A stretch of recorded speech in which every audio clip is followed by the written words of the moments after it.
was. In Australien. Was? Die Pflegerei ist mir echt wichtig, aber du bist mir einfach wichtiger. Ich gedacht, du hättest schon die ganze Nachtschicht und jeder braucht doch mal eine Das ist jetzt nicht dein Ernst, oder? Über was muss ich mir Gedanken machen? Wenn er dich anruft und sagt, wir müssen mal reden, aber es geht nicht am Telefon, Und wieso das? weil er dann Schluss macht. Jessica, wir müssen uns dringend unterhalten. Aber nicht am Telefon. Du hast gesagt.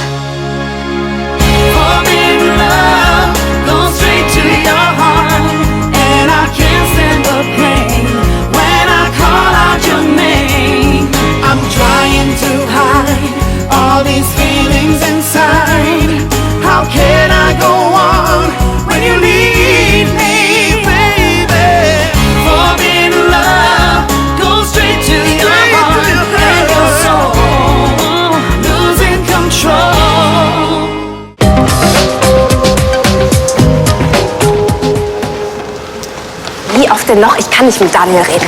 Aber warum denn nicht? Weil er dann mit mir Schluss macht. Würde ich nicht aushalten. Aber Daniel will doch mit dir reden. Eben. Oh, Christian, weißt du denn gar nichts?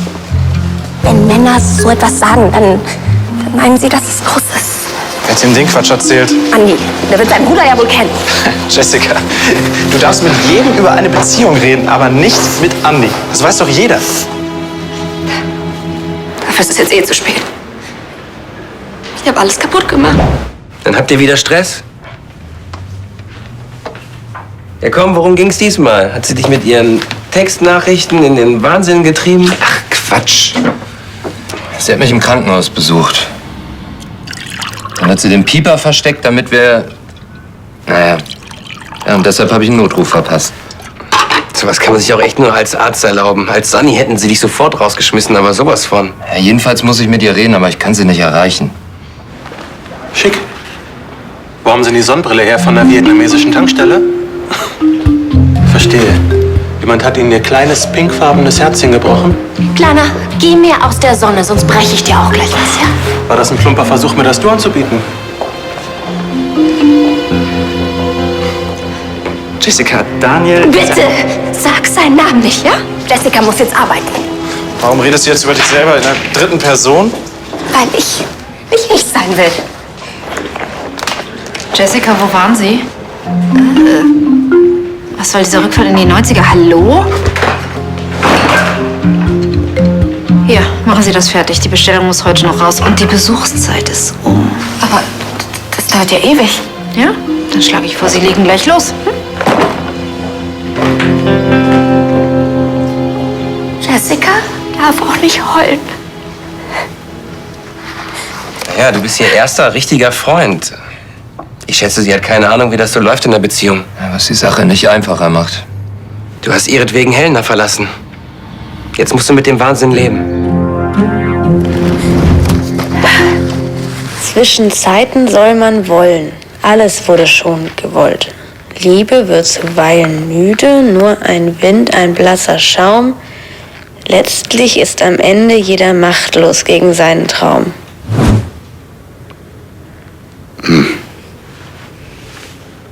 Hast du eine Ahnung, was das bedeutet? Ich habe keinen blassen Schimmer. Ey, ich hoffe echt, dass ich in der mündlichen Deutschprüfung kein Gedicht interpretieren muss. Bist du eigentlich schon fit in Mathe?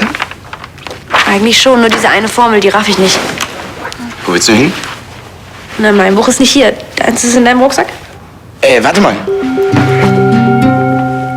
Ich übernehme das. Okay. Oh, schön, euch zu sehen. Ich habe eine Überraschung für euch. Ach so, hast du endlich mal dein Geld ordentlich investiert und uns ein Abi gekauft? Dafür, dass du deine Buschpilotenpläne in Australien aufgegeben hast, wäre sie vielleicht sogar bereit dafür gewesen. Australien, so weit kommt es noch. Hier warten ganz andere Herausforderungen auf euch. So, welche denn? Setzen wir uns erstmal.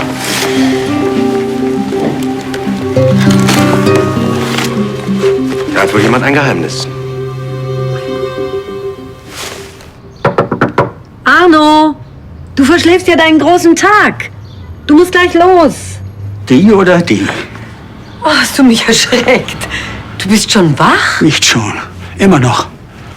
War die ganze Nacht auf der Baustelle. Gab's Probleme? Ach, ich lass die weg. Sieht lockerer aus. Ich habe die ganze Nacht an den Details herumgefeilt. Zigmal alles durchgecheckt, um nichts zu finden.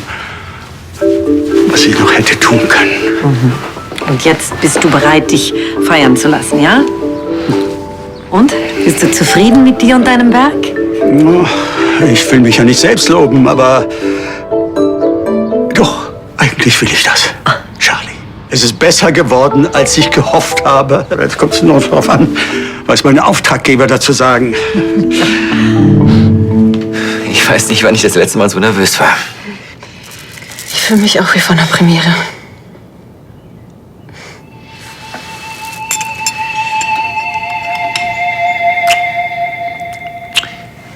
Ich hoffe nur, dass Herr Brandner wirklich alles im Griff hat. Inzwischen habe ich daran nicht mehr den geringsten Zweifel. Gut für dich. Ich finde, er wirkt in letzter Zeit schon etwas überfordert. Und verflucht, wie sehe ich aus? Wie ein schlanker Top-Architekt. Ach, du machst dich lustig über mich. Nein, Arno, ich bin einfach nur stolz auf dich. Tja, ich glaube, ich muss los. Ich muss los. Also. Hey, hast du nicht was vergessen? Was denn? Den hast du 40 Jahre mit dir rumgetragen. Ich finde, du solltest ihn heute mitnehmen. Schließlich hat er dir immer Glück gebracht. Was wäre ich nur ohne euch beide? Tschüss. Bis später.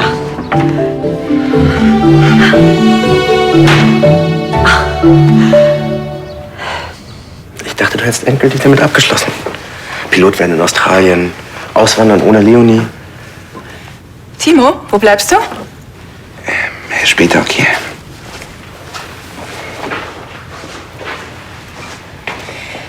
Ich habe für euch einen Probetag in der Firma arrangiert, in Vorbereitung auf unser Trainee-Programm. Was sagt ihr dazu? Ich finde, das klingt gut. Und du, Timo? Ich glaube, ich verzichte. Danke.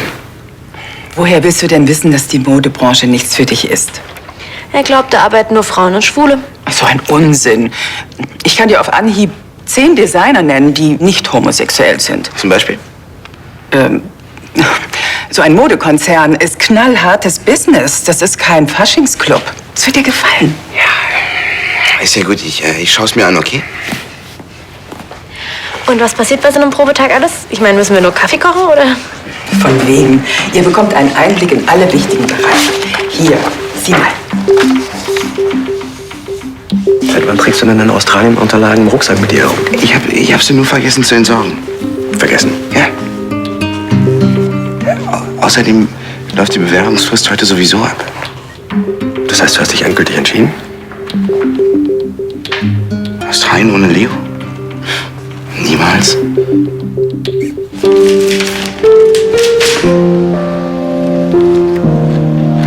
Nach und nach wurde ihm bewusst, was für ein fantasievoller, humorvoller und mutiger Mensch sich hinter der Fassade dieser Frau befand, die er bisher für oberflächlich und dumm gehalten hatte. Plötzlich verliebte er sich in sie. Ich will dich. Und zwar nur dich.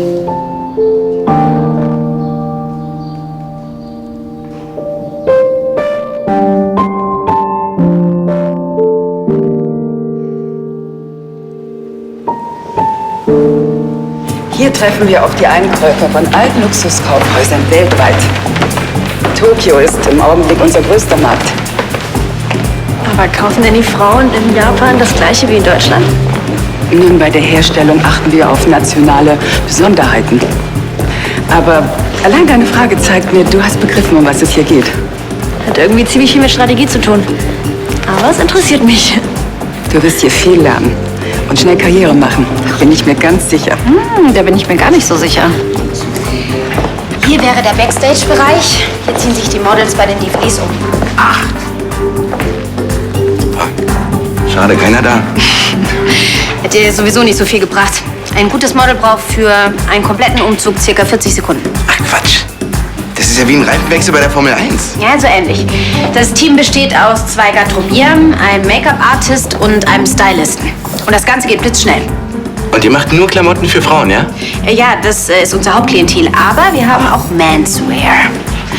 Hier zum Beispiel. Was soll ich denn damit? Na, anziehen. Ja. Steht dir bestimmt gut. Rosa Nadelstreifen.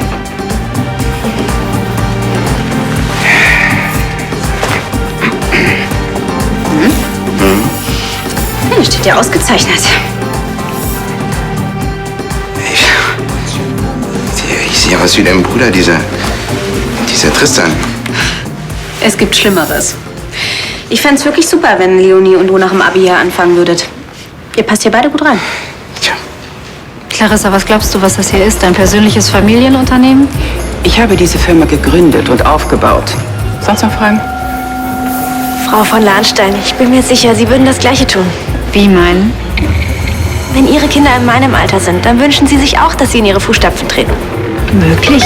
Und? Ich bin mir sicher, Clarissa wird niemandem Steine in den Weg legen. Natürlich nicht. Schätzchen, die Leute rennen mir die Bude ein, um einen Arbeitsplatz bei mir zu bekommen. Warum sollte ich ausgerechnet dir eine Chance geben? Ich gehöre zur Familie. Ich fühle mich der Firma ganz anders verbunden.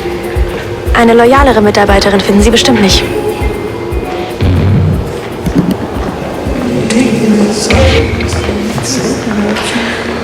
Jetzt hast du ja schon mal herausgefunden, welche Körperteile in der Modebranche am wichtigsten sind. Deine Ellenbogen.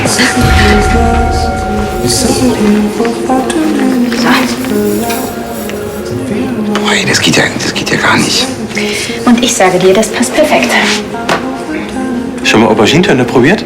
Kannst du bestimmt auch gut tragen. Aubergine-Töne. Ja, das Hemd musst du dir einfach mal wegdenken. Also, Freunde, ganz ehrlich, das ist echt nicht meine Welt. Ihr könnt euch selbst gerne verkleiden, aber ich mich nicht.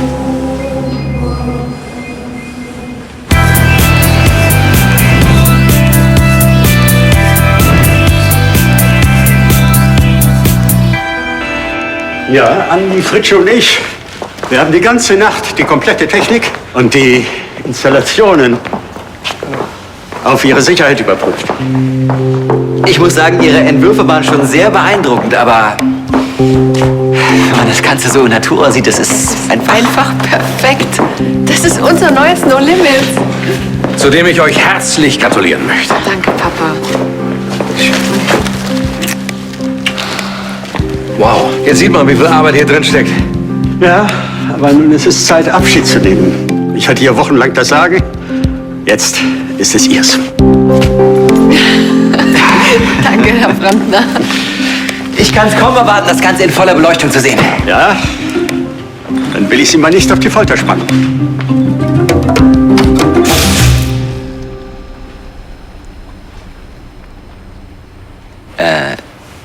Alles in Ordnung? Das ist der absolute Wahnsinn, wie viel handwerkliches Können, Zeit und Energie in einer einzigen Spitzenworte steckt. Das ist genau der Punkt. Ich möchte meine Zeit woanders investieren. Und worein? Du hast doch auch keine Ahnung, was du nach dem Abi machen willst. Ich weiß aber auf jeden Fall, dass ich nicht in diesem Schickimicki-Laden hier rumhängen möchte. Hey, der Typ wollte mich in einen rosa Anzug stecken. Rosa gestreift. Rosa gestreift, ey, das klingt noch bekloppter.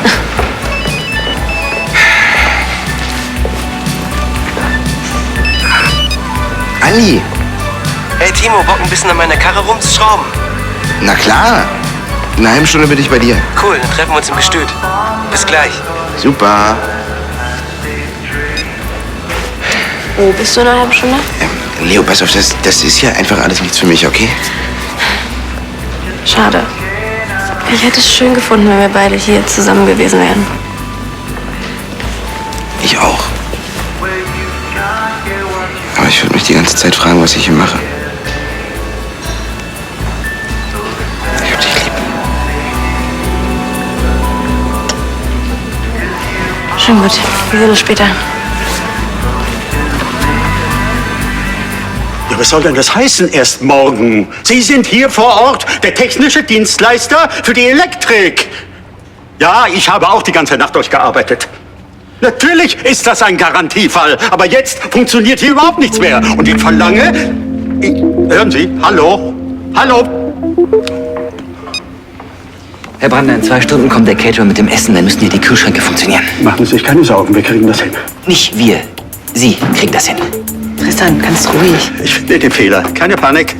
In diesem Laden hier, da stecken Millionen. Und wenn ich Panik kriege, dann kriege ich so viel Panik, wie ich will. Ist gut, ja. Es ist ja gut. Hier ist überhaupt nichts gut, das sehen Sie doch. Herr Brandner, Wenn Sie nichts dagegen haben, also ich könnte gerne mal einen Blick auf die Elektrik werfen. Seit 40 Jahren bin ich Bauleiter, ja, und ich habe einige Probleme gelöst. Ich werde auch dieses lösen.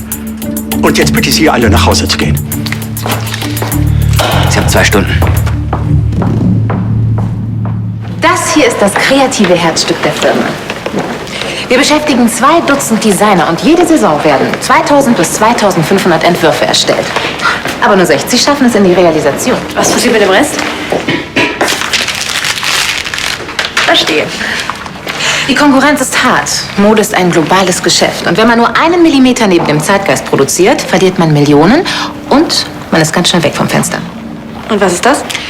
Ein Musterbuch für Seide. Warum ist das alles grün? Es gibt über 8000 lieferbare Grüntöne. Wow. Wo sind die Akten für die fertigen Bestelllisten? Keine Ahnung, das ist nicht mein Verantwortungsbereich. Und wer ist dafür verantwortlich? Wer? Ich kümmere mich drum. Wo ist eigentlich Timo? Weiß nicht, der muss irgendwo sein. Ich verstehe. Er ist gegangen.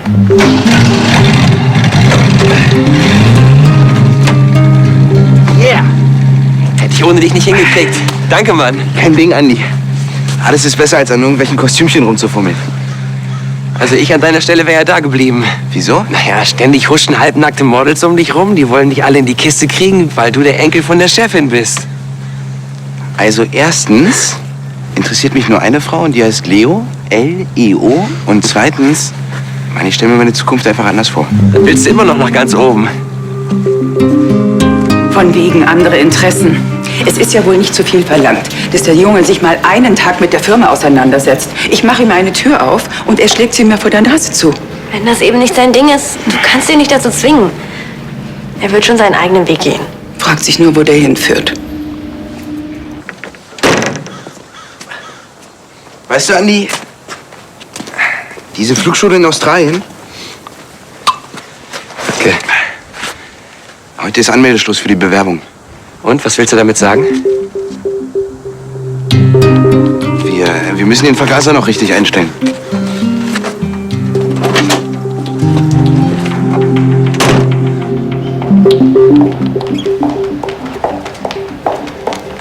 Wo sind die Bestelllisten? Die Anstätten dreht gleich durch. Und was soll die Sonnenbrille hier drin? Hast du Migräne oder was? Nein. Dann nimm sie ab.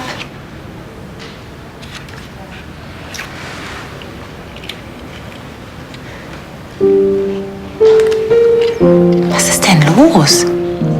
Er wird mich verlassen. Daniel. Und ich bin doch noch selbst schuld.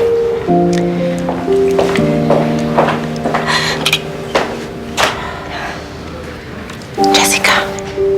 Komm. Komm.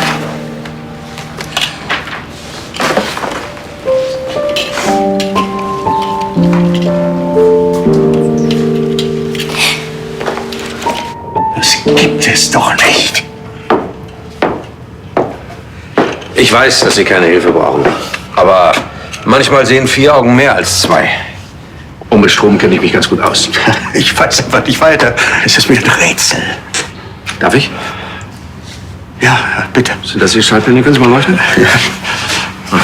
Jede Leitung ist exakt so gelegt wie beschrieben. Sogar die Steckdosen da drüben haben Strom, was eigentlich gar nicht sein kann, wenn es hier keinen gibt. Ja, dann müssen wir eben jede Leitung einzeln prüfen. Haben Sie eine Ahnung, wie lange das dauert? Müssen wir eben schnell sein. Das kriegen wir schon in den Griff. Wir kriegen gar nichts in den Griff. Das muss Tristan das nervöse Hemd ja nicht gleich erfahren. Er wird es spätestens erfahren, wenn er seinen Club im Dunkeln eröffnet. Also wird's nicht kommen. Ich prüfe und Sie zeichnen. So, fangen wir mal an.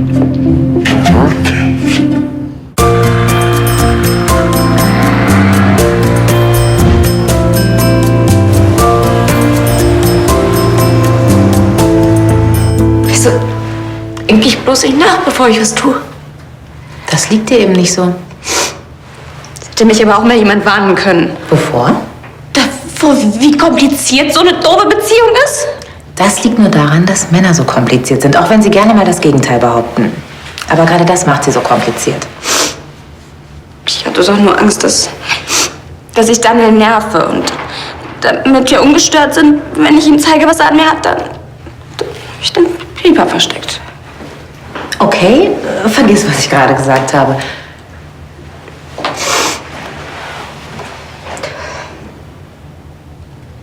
Jetzt verliere ich ihn, weil ich wollte, dass wir zusammen sind.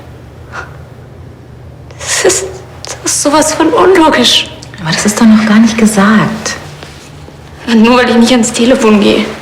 Was komplett die falsche Taktik ist. Wieso das jetzt schon wieder? Du musst die Sache klären. Sag ihm, dass du diesen Aussetzer hattest, weil du so auf ihn abfährst. Hört mir doch bestimmt gar nicht zu. Dem ist doch schon klar geworden, dass er mich nicht mehr will. Liebst du ihn oder nicht? Natürlich liebe ich ihn. Es ist ja der Scheiß. Dann ist Weglaufen und Aufgeben der falsche Weg. Du musst kämpfen. Und wenn er dir nicht zuhören will, dann sorg dafür, dass er dir zuhört. Was ist, wenn er mich abblitzen lässt? Du gibst doch sonst auch nicht so schnell auf. Was ist denn los mit dir? Ich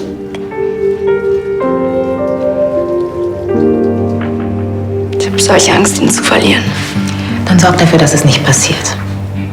Glaub mir, man findet nicht so oft den Richtigen im Leben. Und wenn man ihn hat, dann muss man ihn festhalten. Jessica, schwör mir, dass du kämpfen wirst. Ich schwöre. Warst du schon mal so richtig glücklich? Ja, klar. Die beste Zeit meines Lebens hatte ich, als ich die Panamerikaner gefahren bin. Ich hatte jahrelang davon nur geträumt und irgendwann habe ich es durchgezogen. Und das war das Geilste daran. Und bei dir? Tja. Ich will eigentlich nur mit Leo zusammen sein. Und zwar für immer. Aber auf der anderen Seite, Australien geht mir einfach nicht aus dem Kopf. Und ich habe das Gefühl, wenn ich es jetzt nicht mache, dann mache ich es nie. Du, ich habe mal gehört, man muss seinen Weg gehen. Wo hast denn das ja aus einer Zigarettenwerbung? Ja, aber da ist auch ein bisschen was Wahres dran. Weil wenn du dich verbiegst, für wen auch immer, dann wirst du es wahrscheinlich irgendwann bereuen.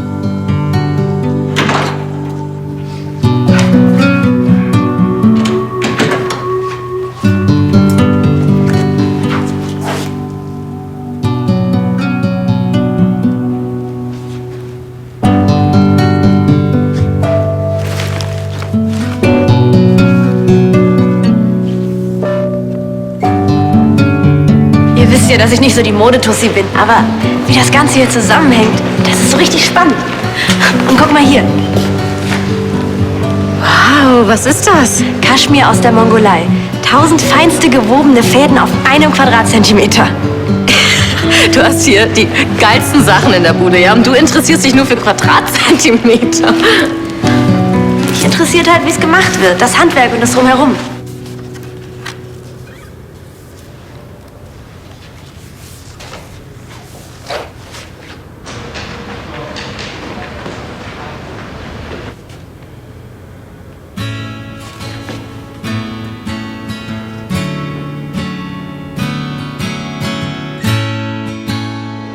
Rattenscharf.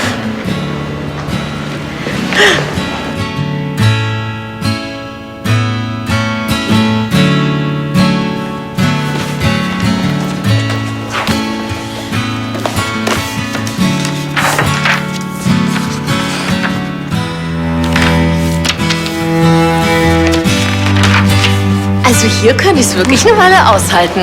Ja, und ich nicht. Also ihr kommt da sicherlich ohne mich klar. Ne? Gut. Wie gefällt es Timo denn hier? Er hasst es. Mode hat ihn noch nie interessiert und Business erst recht nicht. Er wollte immer nur fliegen. Dann glaubst du, dass er immer noch der Australien-Sache nachhängt? Nein, das hat er abgehakt, endgültig. Ja, aber um eine echte Alternative hat er sich auch noch nicht bemüht.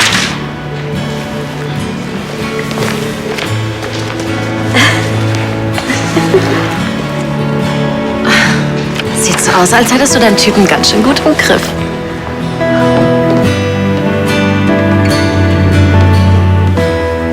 Also noch jemand, der sich nicht für Mode interessiert, hm?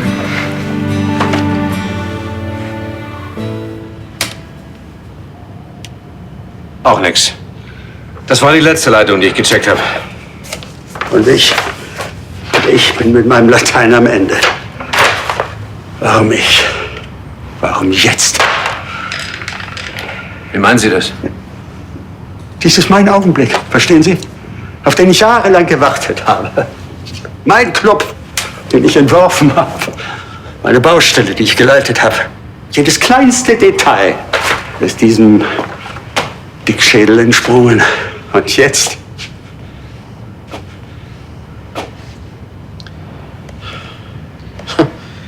Ziemlich antikes Stück, was? Das? Ja. 40 Jahre Talisman und Glücksbringer. Auf allen Baustellen. Ja, und was ist heute mit dir? Heute, du Glücksbringer? Hey! Oh. Das ist doch nicht wahr sein. Na, das nenne ich Talisman. Du kleines Miststück. Wie bitte?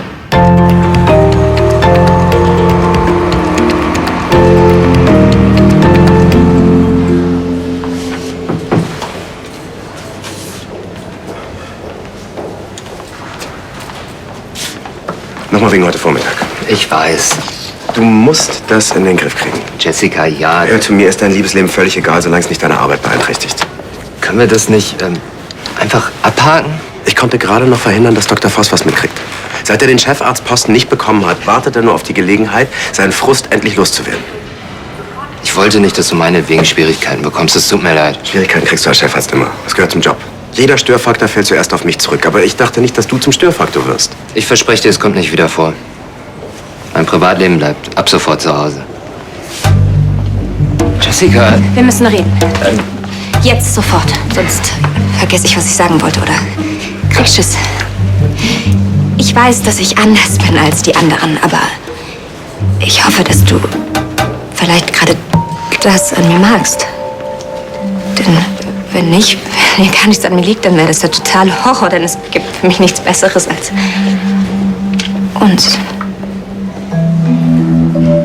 Du bist der erste Mann, der mich so nimmt, wie ich bin. Und ich hätte nicht gedacht, dass es sowas gibt. Das mit uns beiden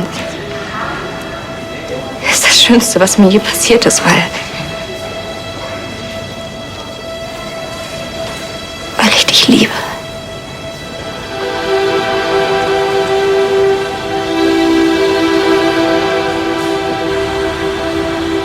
Sieht so aus, als hätte er dir einen letzten großen Dienst erwiesen. Ja, er hat sein Leben für mich gegeben. Und jetzt baust du ihm ein Mausoleum? Ja, das habe ich schon. Was? Dies hier, dieser Club. Zwar nicht so still wie ein Mausoleum, aber ein Ort der Freude und der Schönheit. Das ist doch gut, oder? Ah, da kommt er jetzt rein. Ja. Ich will, dass er ein Teil des Ganzen wird. Arno, du bist hoffnungslos romantisch. Das Zusammenleben mit dir, Charlie, das färbt eben ab.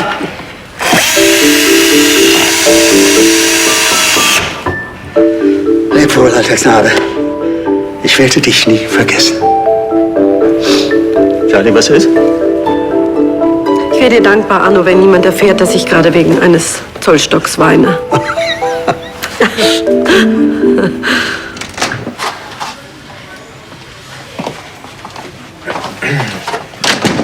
Müssen uns dringend mal unterhalten.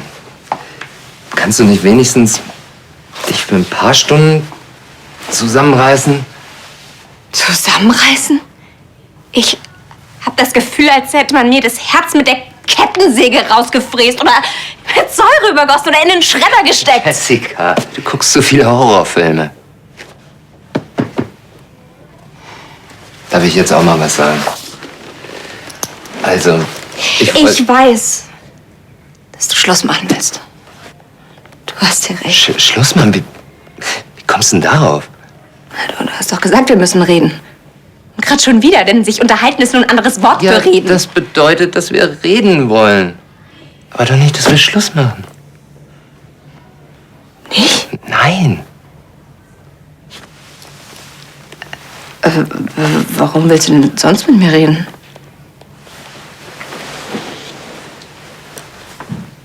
Deine kleine Stüpfchen. Visite heute Vormittag, die fand ich echt heiß. Ich wollte doch nur... Ist schon klar, was du wolltest. Aber Jessica, das ist kein Spiel. Bei einer Not-OP, da geht's um Minuten. Manchmal sogar um Sekunden. Der Patient hätte sterben können, weil ich nicht sofort vor Ort war. Ich sterbe auch, wenn du nicht da bist. Aber ich bin noch da. Aber nicht mehr lang. Weil ich so bin, wie ich bin. Und dann ist auf einmal alles vorbei. Und das würde ich nicht aushalten, weil es so schön war. Nichts ist vorbei. Fängt gerade erst an. Wirklich? Wirklich.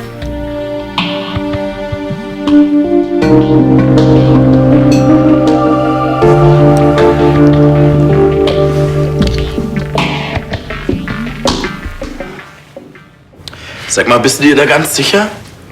Klar. Ich habe schon als Baby immer nur dann meinen Brei gegessen, wenn mein Mund die Landebahn und der Löffel das Flugzeug war. Ich kann nichts dafür. Arno hat damals darauf verzichtet, Architektur zu studieren. Und dann hat es einfach mal 40 Jahre gedauert. Ja, aber er hat's gemacht. Aber ein Pilotenschein ist was ganz anderes. Irgendwann ist es eben zu spät. Und ganz ehrlich, das hier ist nichts für mich.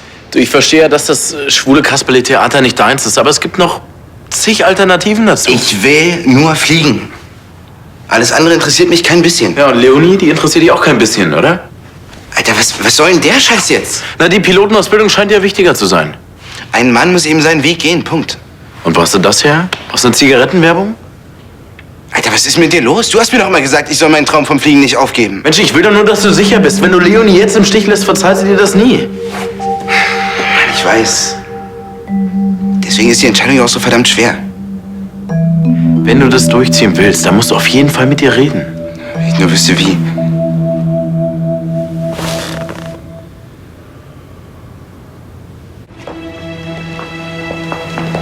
Ich hoffe, Sie haben gute Nachrichten für uns.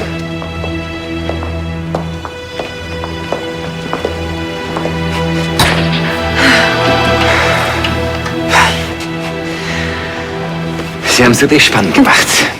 Der Teufel steckt im Metall. Und wie haben Sie das Problem am Ende gelöst?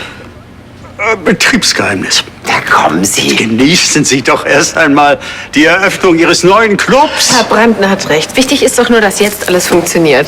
Ich kann das doch immer gar nicht glauben, dass wir wirklich hier stehen. Es ist wie ein Traum. Und der Brandner hat ihn wahr werden lassen. Danke für alles.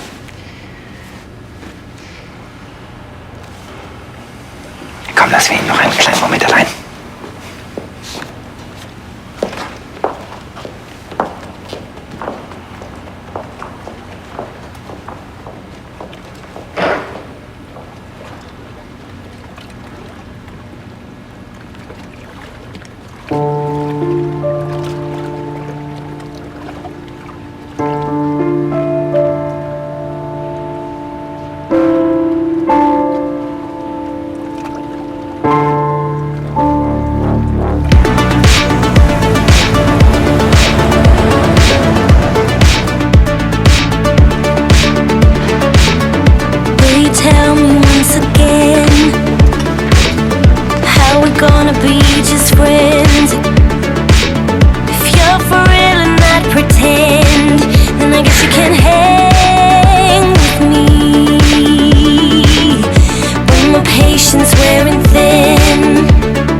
glaube, das wird richtig super, wenn ich hier nach dem Abi anfange. Ja, das ist ja eine Riesenchance für dich. Also ich bin sogar ein bisschen neidisch. Wenn ich den Laden hier erstmal eingenommen habe, dann mache ich dich zu irgendeiner Creative Director.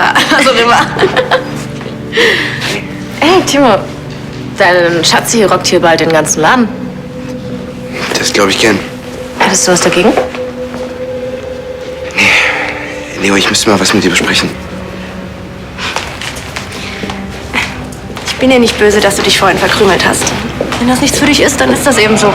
Und das hier fand ich super süß von dir. Ich werde die Bewerbung für Australien abschicken. Was?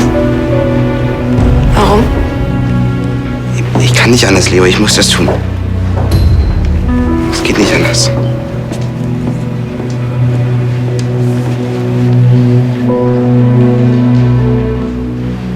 Liebe wird zuweilen müde. Nur ein Wind, ein blasser Schaum. Letztlich ist am Ende jeder machtlos gegen seinen Traum. Was? Das Gedicht, jetzt habe ich's verstanden. Leo, lass mich das bitte erklären. Ich meine, wenn... Du musst mir nur eins erklären. Was ist mit uns?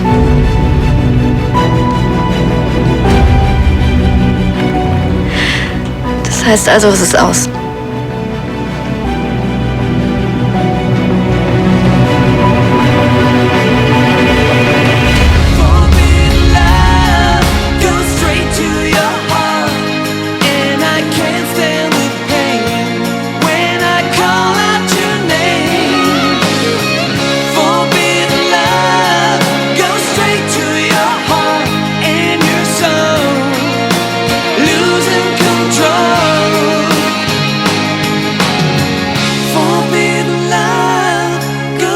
to your heart.